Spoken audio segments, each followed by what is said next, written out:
Friends, जय माता दी। कैसे हैं आप सब दोस्तों?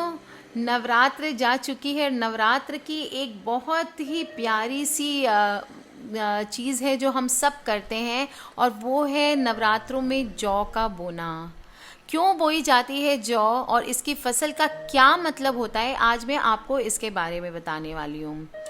नवरात्रि में किए जाने वाले श्री दुर्गा पूजन के साथ ही ये परंपरा सालों से चली आ रही है जवारे बोने की।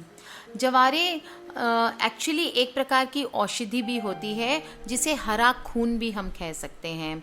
इसका सेवन ऐसे तो व्हीट ग्रास के नाम से पॉपुलर है, और माना जाता है कैंसर तक के पेशेंट इससे ठीक होते हैं और कई प्रकार के रोगों से हमें मुक्त करता है। चैत्र माह में, चैत्र नवरात्रि में बोए जाने वाले ज्वारे न केवल पूजन को संपूर्णता प्रदान करते हैं, बल्कि अगर इनका आप सेवन करें तो ये शरीर को भी बहुत ही स्वस्थ रखता है। साइंटिफिक रिसर्च से ये बात साबित हो चुकी है कि ज्वारे का रस 350 प्रकार की बीमारियों को दूर करता है। और आपको मैं बताऊंगी ज्वारे इस बार आपको कैसे उगाने हैं। दोस्तों, सबसे पहले ये जाने कि ज्वारे जौ से क्यों उगाते हैं। चैत्र प्रतिपदा से, हिंदू नववर्ष के प्रारंभ से ही बड़े नवरात्रे शुरू हो जाते हैं। माता की आराधना के लिए ये 9 दिन बहुत ही महत्वपूर्ण माने जाते हैं, और इसी दौरान हम घर में ज्वारे या जौ बोते हैं। हालांकि कम लोग जानते हैं कि ऐसा क्यों किया जाता है। अधिकांश लोग तो बिना जाने ही परंपरा का निर्वाह करते चले आते हैं। ऐसा माना जाता है कि जब से सृष्टि शुरुआत हुई थी तो पहली फसल जौ की थी, इसलिए इसे पूर्ण फसल कहा जाता है। ये हवन में देवी देवताओं को भी चढ़ाई जाती है, यही कारण है इसको हम सबसे पहले बोते हैं। वसंत ऋतु की पहली फसल जौ ही होती है, जिसे हम देवी माता को अर्पित करते हैं। इसके अलावा इसकी मान्यताएं अलग अलग है। ऐसा माना जाता है कि जौ उगने से भी भविष्य से संबंधित कुछ बातों के हमें संकेत मिल सकते हैं।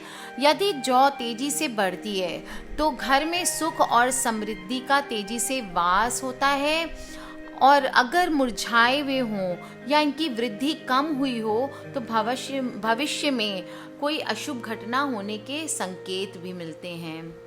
माता के भक्तों की पूरे देश में कमी नहीं है, लेकिन एक ऐसे भी भक्त हैं जो न सिर्फ नवरात्रि का व्रत रखते हैं, बल्कि वो अपने शरीर पे ज्वारे भी उगाते हैं।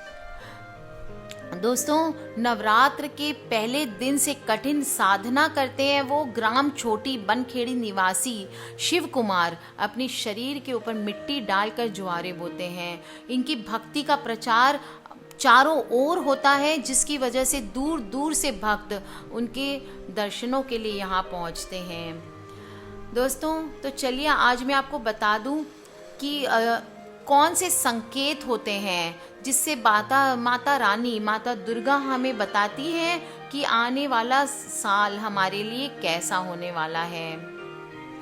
सबसे पहले जब हम कलश स्थापना करते हैं तो कलश स्थापन के बाद सबसे पहले खत्री को तैयार करते हैं। खेतरी कैसे तैयार करते हैं? हम पहले मिट्टी ले लेते हैं, मिट्टी को छान के उसमें जौ के दाने डाल करके उसको फैला देते हैं, फिर थोड़ी मिट्टी डालते हैं, फिर थोड़े जौ के दाने डालते हैं। इस तरह हम उसको 2-3 बार करके, चाहे तो ज़मीन पे, चाहे तो किसी मिट्टी के बर्तन में, या फिर किसी परात में, स्टील के परात में भी, या सोने चांदी के किसी बाउल में उगाते हैं।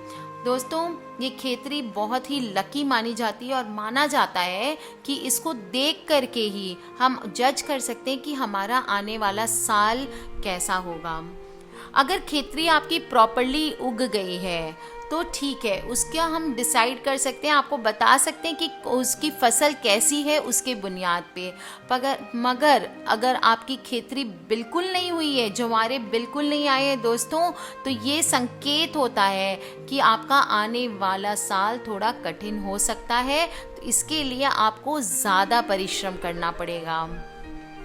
इन चीज़ों को लेके मन में संदेह नहीं लाना है, किंतु नवरात्र के अकॉर्डिंग ये चीज़ें थोड़ी सी बताई जाती है।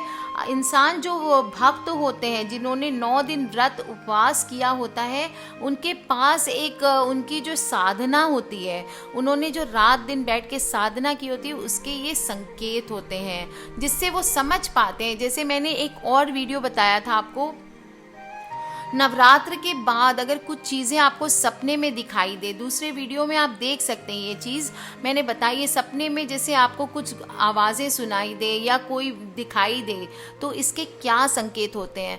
दोस्तों, भगवान से हम डायरेक्ट बातें नहीं करते, ये संकेत होते हैं जिनके थ्रू हमें देवी देवता इशारे देते हैं कि हमारा आने वाला वक्त कैसा होने वाला है, या हमने जो ध्यान किया है, हमने जो माता रानी का पूजन किया है, हमने जो सिद्धियाँ की है, वो सब पूरी हुई है कि नहीं।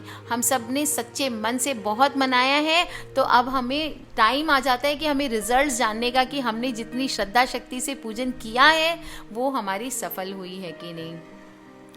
तो चलिए दोस्तों, आपको बता दूं, नवरात्र के प्रथम दिन कलश की जब स्थापना करते तो नीचे जो खेतरी बोते हैं, उसमें से 2 या 3 दिन में ही जौ से अंकुर निकल आते हैं। लेकिन खेतरी अगर देर से निकले तो इसका मतलब ये होता है कि देवी माँ हमें संकेत दे रही हैं कि आने वाले वर्ष में हो सकता है आपको अधिक मेहनत करनी पड़ेगी, और मेहनत आप कर भी लेंगे तो हो सकता है उसका फल आपको देर से प्राप्त होगा। तो घबराना नहीं है दोस्तों, अगर खेतरी नहीं भी हुई है तो थोड़ी मेहनत अब आपको ज़्यादा करनी है। कुछ अपशगुन नहीं है, कुछ बुरा नहीं है, जस्ट एक इशारा है कि थोड़ी सी मेहनत ज़्यादा करें और आपको फल की प्राप्ति होगी। अगर दोस्तों आपके खेतरी का रंग नीचे से पीला है और ऊपर से हरा है, तो इसका अर्थ ये होता है कि वर्ष के जो 6 महीने हैं व्यक्ति के लिए ठीक नहीं है, परंतु बाद में सब कुछ कुशल मंगल हो जाएगा। नीचे से पीला मतलब नीचे का जो अभी शुरुआती जो टाइम है वो थोड़ा कठिन होना है, और ऊपर होते होते अगर वाइट हो जाए या ग्रीन हो जाए, इसका मतलब है कि सब कुछ कुशल मंगल हो जाने वाला है। खेतरी का कलर अगर नीचे से हरा हो और ऊपर से पीला हो, इसका मतलब ये होता है कि वर्ष की शुरुआत आपकी बहुत अच्छी होने वाली है, लेकिन बाद में उलझन और परेशानियों का सामना करना पड़ सकता है। तो दोस्तों, इसका मतलब हो जाता है कि सावधान हो जाना चाहिए कि सेकेंड हाफ आपका इतना अच्छा नहीं जाएगा। तो अपने खर्चे पे कंट्रोल करके रखें, अपनी मेहनत को बढ़ा के रखें, ताकि ये तथ्य आप अपनी सक्सेस को खराब होने से रोक सकें। दोस्तों, अगर खेतरी का कलर वाइट है या हरे रंग का है तो बहुत ही शुभ संकेत माने जाते हैं। ऐसा माना जाता है कि ऐसा होने पर पूजा सफल हो गई है। आने वाला पूरा वर्ष आपका खुशहाल रहने वाला है और सुख समृद्धि वाला होने वाला है।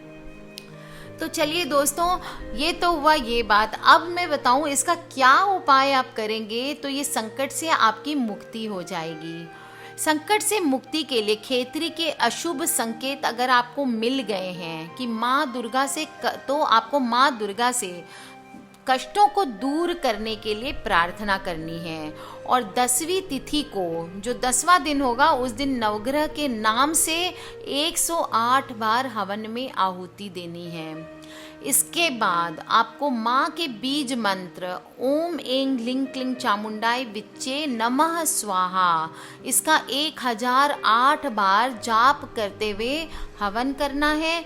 हवन करने के बाद माँ की आरती करनी है और हवन की भुभूत से हर दिन आपको तिलक करना है। दोस्तों, इस तरह से आप अपनी खेतरी से जो भी अशुभ संकेत मिले हैं वो सब आपके पूरे हो जाने वाले हैं। तो अगर आप ये कर सकते हैं तो कर लें। रोग की भविष्यवाणी होने पर आप एक मंत्र रोज सुबह दुर्गा माता के कवच का पाठ कर लें। कीलक अर्गला स्तोत्र और सिद्धि कुंजिका स्तोत्र का पाठ करें। इससे नवग्रहों की कृपा बनी रहती है और व्यक्ति को कष्टों से मुक्ति मिलती है। एक मंत्र बता रही हूँ, उसका 108 मंत्र का आप जाप कर सकते हैं। रोगान शेषान पहनसी तुष्टा रुष्टा तु कामान सकलान भीष्टान त्वामाश्रिता नाम न विपन्नरानाम त्वामाश्रिता हाश्रयताम प्रयांति।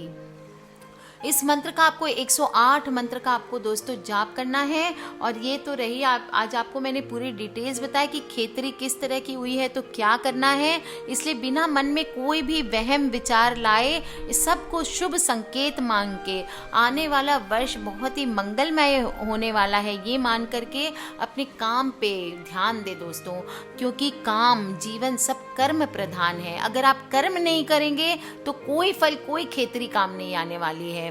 माता रानी का संकेत है कि आने वाला समय शुभ है, तो इसके लिए लग जाइए जोर शोर से, खूब जोर शोर से मेहनत करिए और देखिए कैसे आपकी मुसीबतें रफू चक्कर हो जाती है। आज के लिए बस इतना ही दोस्तों, खिलखिलाते रहिए, मुस्कुराते रहिए।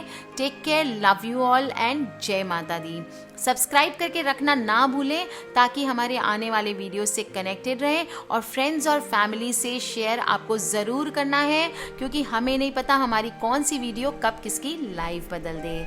किसी तरह के प्रॉब्लम्स हो लिख लीजिए नीचे, मुझे पूछ लीजिए। कोई अगर प्रॉब्लम आती है आपको वीडियो से रिलेटेड, और अगर कोई पर्सनल प्रॉब्लम हो तो आप मुझे ईमेल कर सकते हैं। मेरी ईमेल आईडी है brijnari@gmail.com। तो दोस्तों कीप स्माइलिंग। जय माता दी।